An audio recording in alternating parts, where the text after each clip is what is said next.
out there. We are all members of, and there's a flyer like this, but it's called Naval Order of the United States. It is a maritime history organization, and that we've been involved for a while.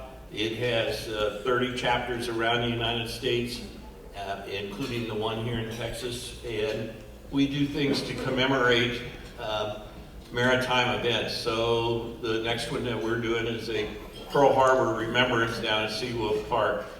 We have many of you may not even know, but there is a USS Houston, which was sunk in the Java Sea in World War II.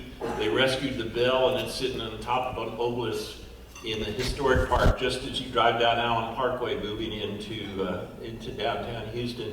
Those are all Naval Order events that we put together and have done it. If you have a Coast Guard, Navy, or Marine Corps background, I'd encourage you to really consider this. It says a 501c19 organization at this stage of the game. On your table is some background on Tom. Here's what Tom looked like 84 years ago, something like that. As you can tell, he hasn't changed much. He's still there, but this is a picture of his mom, his older sister, and after they had left Pearl Harbor. It's pretty amazing, and you have a copy of his presentation in front of you. He's gonna briefly talk about some things, and I'm gonna be on the side now, try to point them out on the slides as we go through this.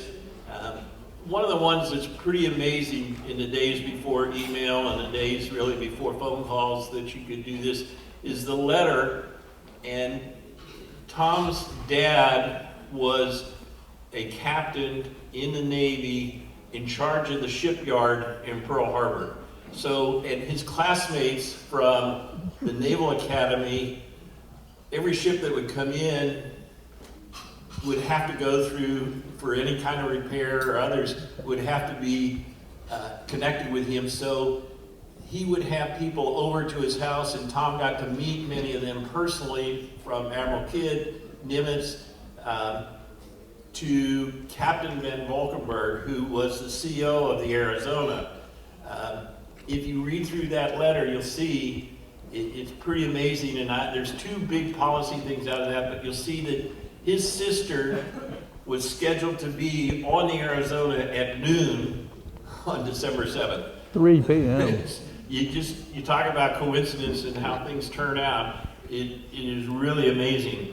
Tom is born in Bath, Maine. He spends 5 months there every year, or not Bath, but in Maine every year, and then comes back to Houston for the winter.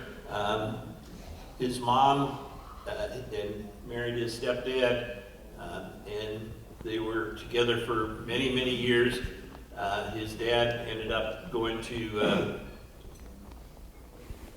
Bremerton, right, Tom? Shipyard, and during the World War. But his dad was sent by Nimitz, Admiral Nimitz, out to the Yorktown, and they estimated the repairs would take 3 to 4 months, and Nimitz gave him 3 days to turn it around because it had to get ready to take off again. It's truly stories that you just can't believe. There's a reference in one of the write-ups there about Red Hill and the fuel tanks. They were dug by West Virginia miners into the volcanoes of Hawaii. These days they leak a little bit, but in the 30s it was huge that the Japanese did not bomb those. These are not your typical oil tankers. These things are 100, 150, 200 feet tall, and the size of a tanker, and they just dug them and filled them with the fuel and kind of kept it hidden. I've been at those tankers. I've done work for those, not tankers, for those fuel areas. They are very amazing. You wouldn't today. You wouldn't even think that this was possible because of the environmental and all the challenges around here. As Nimitz said, when they came in, the three things that the Japanese missed were sub-tanks, the shipyard, where his dad was in charge of, and the fuel tanks. And that's what enabled the fleet to stay at Pearl Harbor. Had any of the three of those been hit, and particularly the shipyard, they would have had to do all those repairs back in the West Coast and not at Pearl Harbor, where they did a huge number of those. Tom lived in officers' quarters. Officers' quarters for a senior officer was right across from where Battleship Row was, and he is going to explain why and how he was there when the Japanese attacked. It's very close. You'll see a picture in one of the slides of how close this house is. If you recall, the Japanese worked in secret to build torpedoes that wouldn't come down and stick into the mud. So they built, actually it's pretty novel, wooden fins on the torpedoes, but they had to come in at very low levels, 100 feet above the water when they released the torpedoes. And so that's how close to the ground they were over him. So he's going to talk to you a little bit about that. And with that, he graduated from a Marine Institute, a Webb Institute, specializing in marine architect. He, when he got out of the Navy, he personally got out of the Navy. He went to work for Exxon. He has an illustrious career with Exxon, including a tight memory with the Exxon Valdez, if you remember that, in association with Alaska. I will finish with that he lives here in town, not too far away from the club. He's going to try to open it up to questions and try to answer anything from the floor. Please give some allowance. We all should be doing this well at 92, but he's probably going to be sitting down while talking to you about that. So with that, Tom, if you would come up.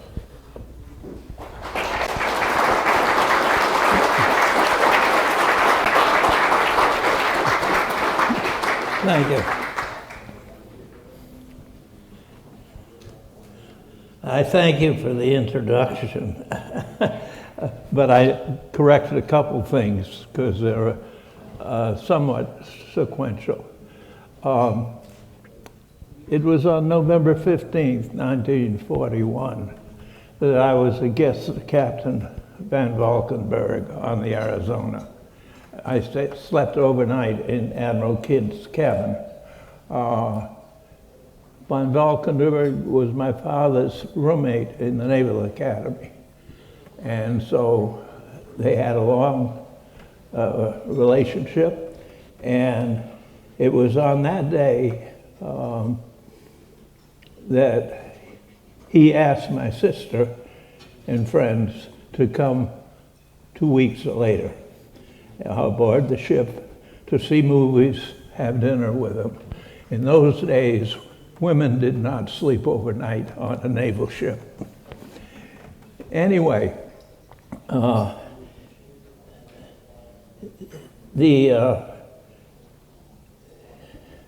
guess I should best start with the text. This I'll just read because I think I spent a lot of time on it. What you hear about World War II was learned from your parents, teachers, books, and the media. All may have told you the truth, but none have told you the whole truth. First of all, we don't know it. Too many documents, and I'm talking about many thousands, remain classified secret and are considered are not released under the Freedom of Information Act. And I would mention that in Britain, 75 years later, everything is made public.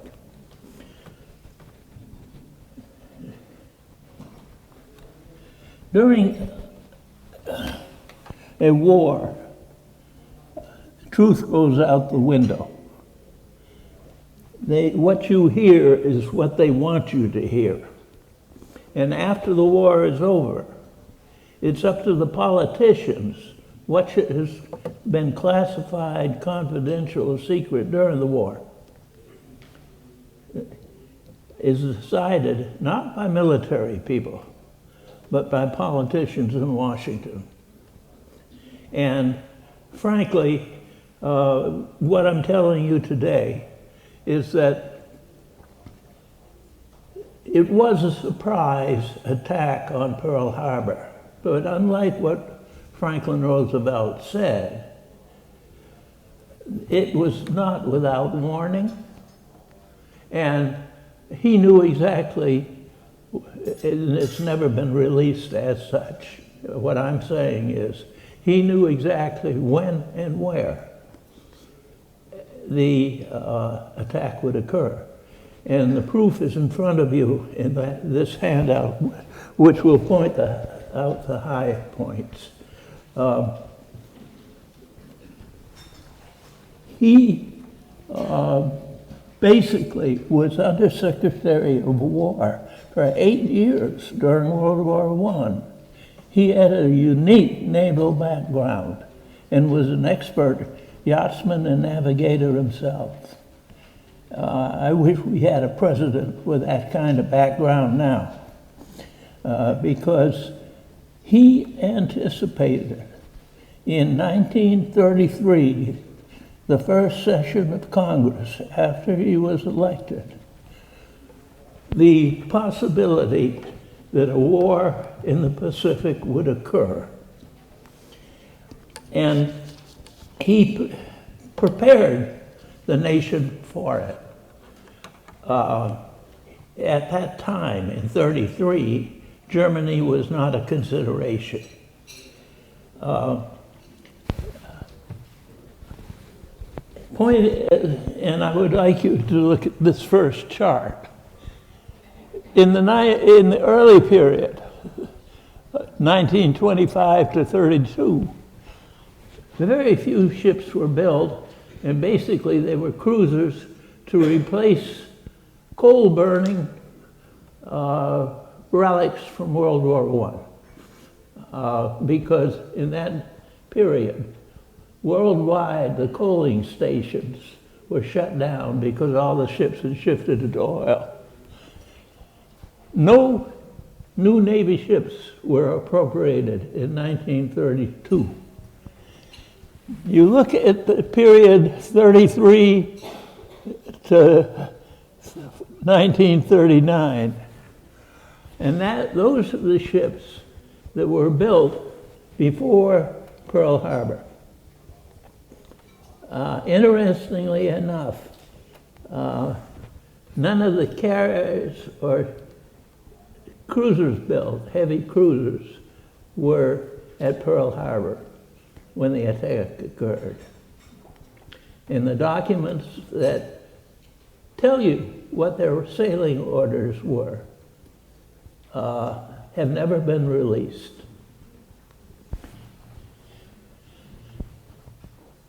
In 1940, I would point out that the types of ships appropriated, construction, understand, takes 2 to 3 years, changed because Roosevelt clearly anticipated a submarine and anti-submarine war in the Atlantic. So the ships listed in 40 and 41 were not in service at time of Pearl Harbor. But look at the number that they were going to build. And you have to understand that over half the shipbuilding capacity had been shut down in the 30s, in the middle of the Depression. So the fact is that when Pearl Harbor was attacked, the war basically had already been won. because we had the shipbuilding capacity to build the thousands of ships that were needed to move millions of troops to Asia and Africa. And I'm sorry, Asia and Europe. So what you really had was the civilian president of the United States telling his military people, because under the Constitution, he's the head of the armed forces. He tells them to get ready. And I'll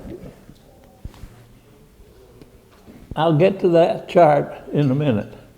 This is the chart, and the point of the arrow is where I lived. And if you look up, the battleships were there. The torpedoes were launched halfway in between. And the first flight of planes in the attack came over my house at about 3 minutes of 8, 20 torpedo planes, single file, about 10 seconds apart. And they were literally about 300 feet in front of me and maybe at a flight level of 100 feet. They were required to drop their torpedoes over in the inlet that's above the arrow there from a level of 30 feet or less. So that's why they were so low coming in. They had come in from the south, even though the Japanese carrier fleets was to the northwest. So the first wave, there were two waves. First wave, actually, the torpedo planes and their escorts circled around the west side of the island and came in from the south, vertically right past the point to there. The planes that attacked the Army, Air Force bases, came in from the northwest directly. But they arrived about 5 minutes later than the torpedo planes. Just briefly, I could see the pilot and the gunner because they had their cowlings pulled back. They were only flying at about 80 miles an hour before the drop.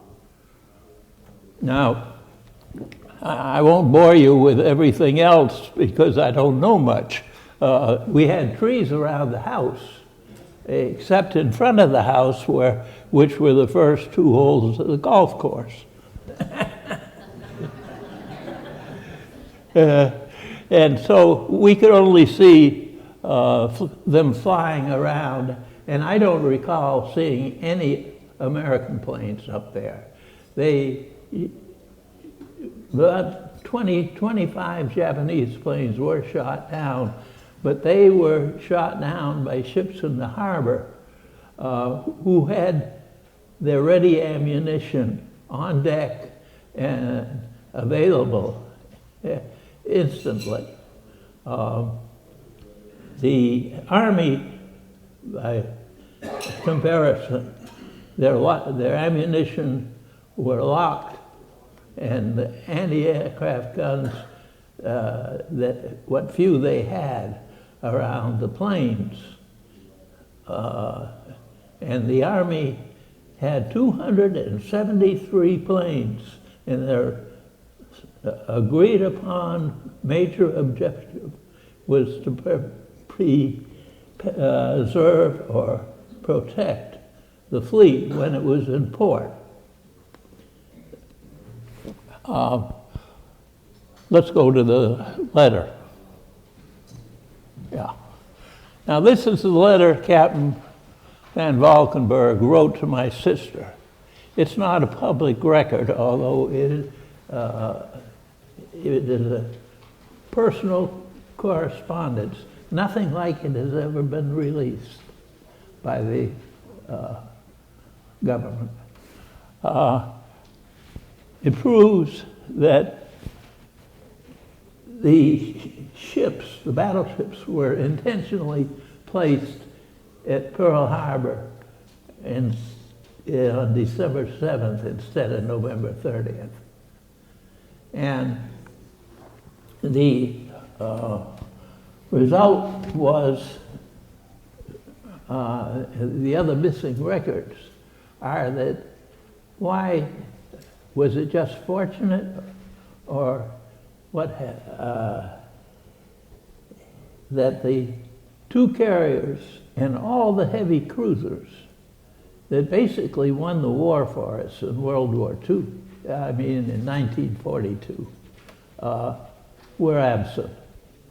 That was not usual. Usually at least one carrier, there were two carriers, and usually one carrier and its accompanying cruisers were in port.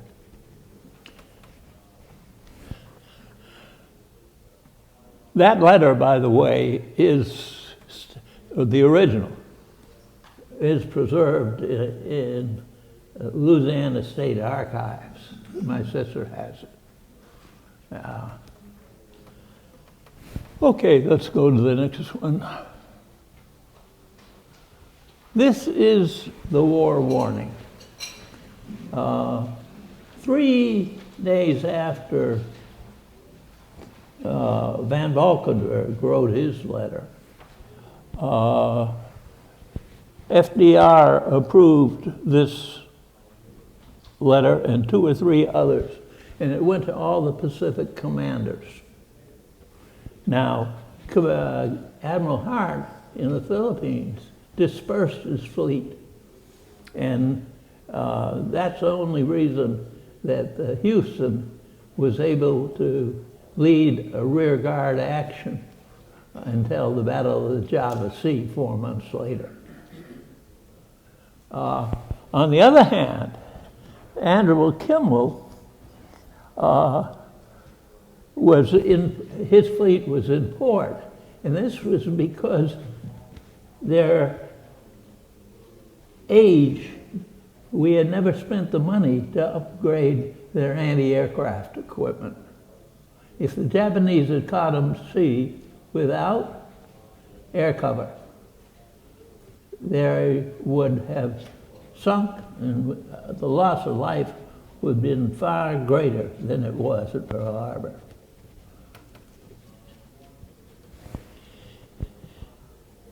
Now, you need to recognize that it was the carriers and the cruisers that won the war against the Japanese in 1942, and all of them were built before the attack on Pearl Harbor.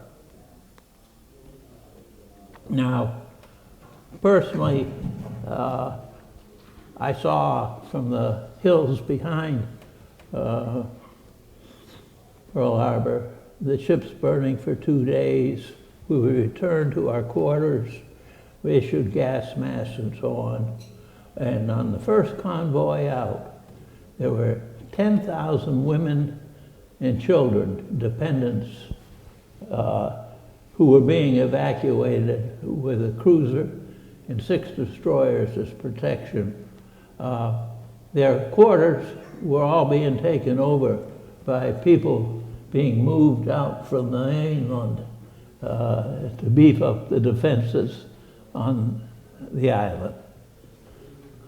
And you've seen on your tables here the picture. My mother was pretty haggard by the time we got back to Bath, Maine, where my grandparents lived. I'm telling what day that was. Well, we left on Christmas Day. Is that what you're talking about? And arrived at the Golden Gate on New Year's Day, and nothing ever looked better, I can tell you. Tell them why it took seven, all that time to get there. Well, the normal voyage, before Pearl Harbor, there was a Matson liner that would arrive once a week from the mainland. And Hawaii was where all the movie stars would have fun, because in those days there wasn't much press coverage there.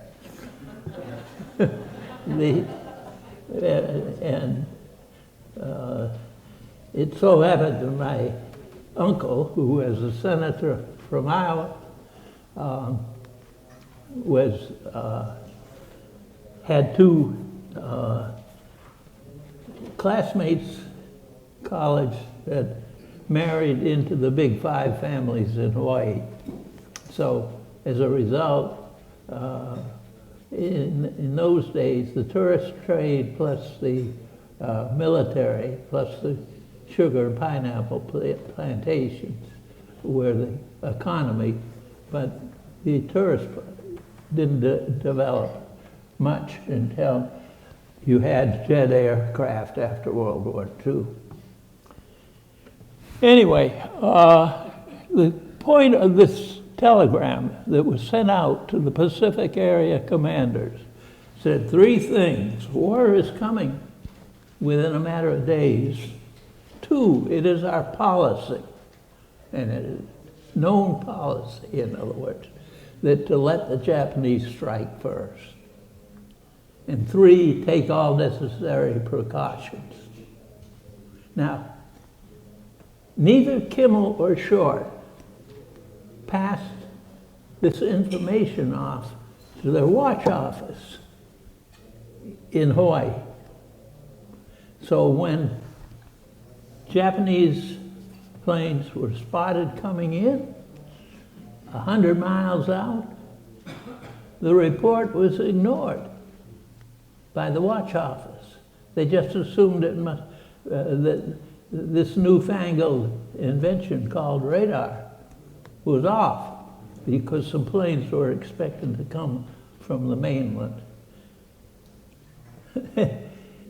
The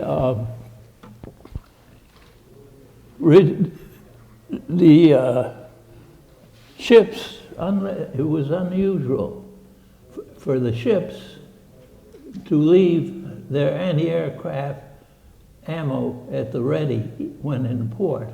That was, in writing, the responsibility of the Army to protect them. That is why, in my opinion, General Short never opposed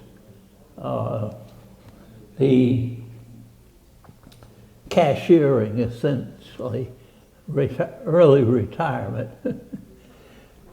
Admiral Kimmel wanted to contest it right down the line because he knew that in Washington they knew Pearl Harbor was a target.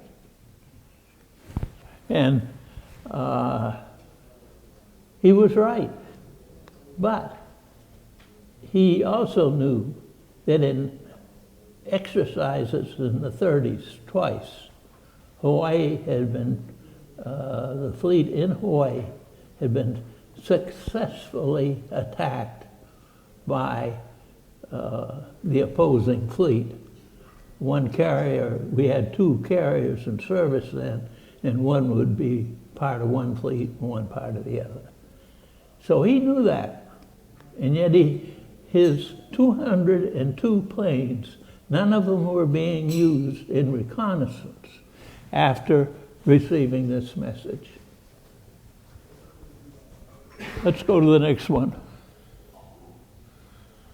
This, in 1977 or so, Jimmy Carter made the first release, approved the first release of Pearl Harbor related documents that formerly held secret. In it was that message you just, war warning you saw. So at that point, I realized that I should write a response, and I did. And in the paperback edition, he printed this. After checking it out with my mother, who was still alive, my Uncle Guy in 1956, had told me that he had personally called Roosevelt around the 27th, 8th of November and informed him the Japanese fleet had sailed east from the Kuril Islands to attack the U.S. Well, actually, Roosevelt already knew it, or he wouldn't have sent the war warning. But Toland reconfirmed what I wrote there with my mother. I have a postcard from Toland. And Uncle Guy died he had a stroke about 2 years later after he told me that. But because I knew that, then seeing the war warning, I started at the age of 50 researching. And I have a lot of other facts and documents which I turned over to news, and in some cases to the museum in New Orleans and in Fredericksburg, the Nimitz Museum in Fredericksburg. I would say this, that when you look at the overall picture, there were three people that won the war against Japan. Two of them were Texans. One, Roosevelt, got the authorization to rebuild the Navy. Admiral Samuel Robinson, who lived out his retirement years here in Houston and was from Eulogy, Texas, was in charge of the design, construction, and monitoring of all ship construction during World War II and during the Depression.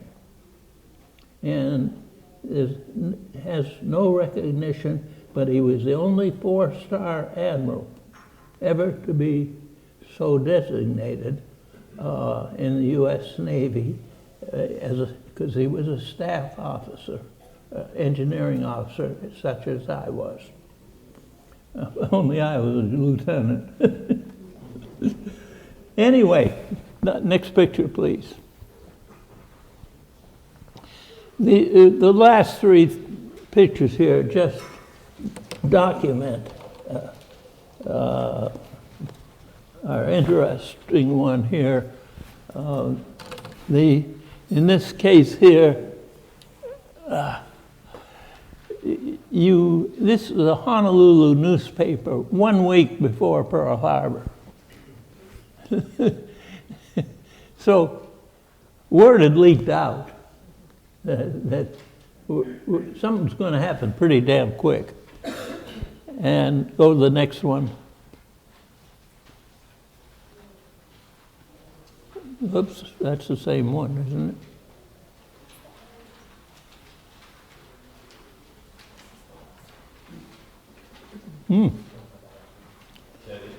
I get. Well, I thought there was another one, which was a Boise, Idaho newspaper article by a machinist mate of the USS Tangier, which is alongside Ford Island, where the carrier was supposed to be. And basically, so somebody has it. Yeah. All that is supporting verification that we knew when the attack was going to occur. So the last thing I will mention is that Roosevelt knew, because of the Japanese history, that the attack was going to occur, and Dutch intelligence as well as U.S. intelligence knew in Washington. But nobody ever was during the war. You couldn't say this, but nobody was ever accused for not having at least given 24 hours notice to Hawaii that it was the target. And all that correspondence between those people has never been released. It may be because they assumed that the war warning would have been enough. And then one of those people who was in charge of intelligence was Richmond Turner, or two Turner brothers, who were both in naval intelligence at that time. And one of them became very famous during World War II as the leader of Marine and amphibious forces and conquering the various islands on the way to Japan. I hate to say this, but I'll say it anyway. I liken today to about where we were in July of 1941. I hate to say it, but instead of Hitler in Japan, we have Russia and China. Everyone else is secondary, but they're pawns in the game. Now, the fact is that the only way we got the Japanese and Germans to give in was to have boots on the ground in Germany and Japan. I don't know what's going to happen, but history has a way of repeating itself. We live in dangerous times. But this is the truth about what happened at Pearl Harbor. It was a failure of the military in Hawaii to not respond properly to the war warning. Thank you.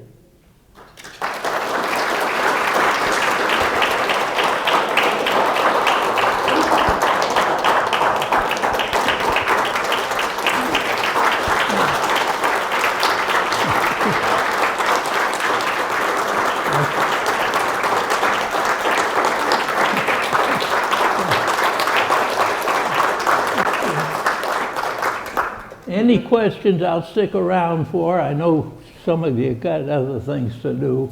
And I also